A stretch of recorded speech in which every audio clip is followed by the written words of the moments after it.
this is Matt Nickel with Kansas Armed Forces Initiative, and I'm here today with retired Colonel J.P. Silverstein, and we're at Elevated Archery. Today, our hot tip from the field is how to properly maintain your bow. Specifically, we're talking about how to wax a bowstring. JP, what's the first thing you want to do when you're looking at waxing a bowstring? The common mistake that most guys make is they'll take their bow immediately and they know they got to apply wax, they'll do it. The unfortunate thing with that is most of our bows being outside shooting or being hunting out on the path, you know, everything's dusty out there. So your string actually could have a layer of dust on it, and in some cases I've seen bows come in with strings with mud on it, depending on where they're hunting. So first and foremost, the thing you want to do is get your strings. You want to get as much of that dust off there and dirt off of there. You could have dirt down in the cans and stuff, which would require a press or draw board so you can clean that dirt out. But for the average guy out there, you should always just take an old cloth or a cotton cloth with some water on it, not a lot of water. This is an old wax cloth. And what it does is, because it's wax or a cloth with a little bit of water on it, it'll take the dust that's laying on top of your string. So nice and easily, just go everywhere on your strings, this being your string, these being cables. Go everywhere you can and just get the dust off first.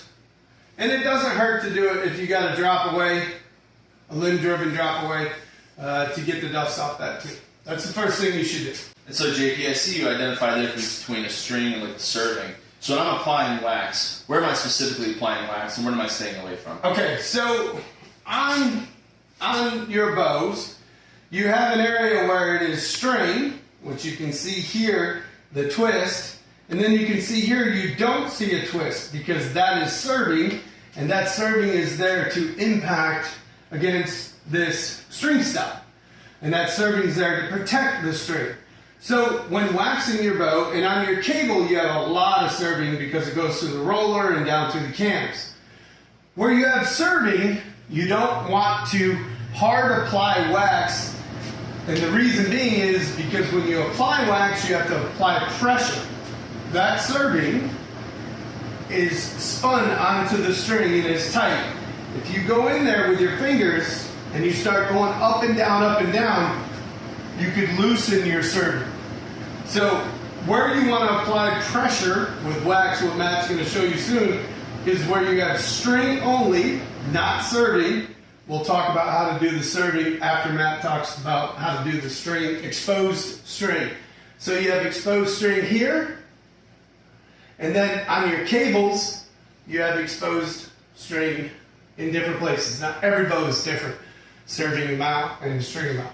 So I've got this scorpion venom. It's wax, but specifically what I use is I have this little piece of leather that helps me heat it up. So I'm applying a little bit of wax on the exposed string, and then I'm using the leather to heat it up. And you can do the same thing with your fingers, but what you want to do is heat up the wax so it gets inside of the strings.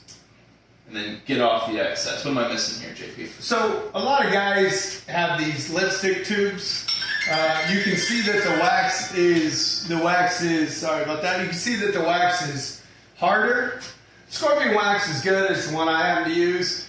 It's okay if you have this stuff. When you put that on, you can see how it clumps. It's important that you work it in. So if you don't have the scorpion, which comes with the leather pad, you can take an old clean rag like this one here, and you can take and work that in with some pressure, and it'll do the same thing. But with this cheaper, I won't show the name, with this cheaper stuff, it's harder. You really got to work it.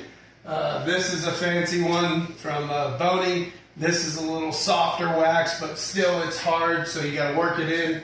The scorpion wax is a more already easy to work with wax, and it comes with a leather pad. All right, so how often should we do this with a bow?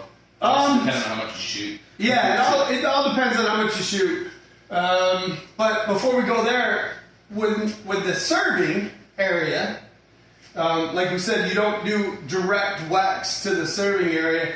You use your old cloth, and you just wipe your serving area off. So where you have serving, you're not putting any pressure because you don't want to loosen that serving. but you're just wiping it off with the old wax, and that'll put enough wax on it to take care of it. As far as the amount of times that you wax it, it all depends on how much you shoot it. If you're a guy like me who shoots my bows every day, I look at my bows when I take them off the rack, and before I put them on the rack, I look at them again. You can tell when you need to do waxing because she'll give you fibers. You'll be able to see little fibers showing up. A string that's waxed well, you don't, like yours right now, you don't have any fibers showing. So that's when you know. Make sure you wax your strings and pay attention. Thanks, guys.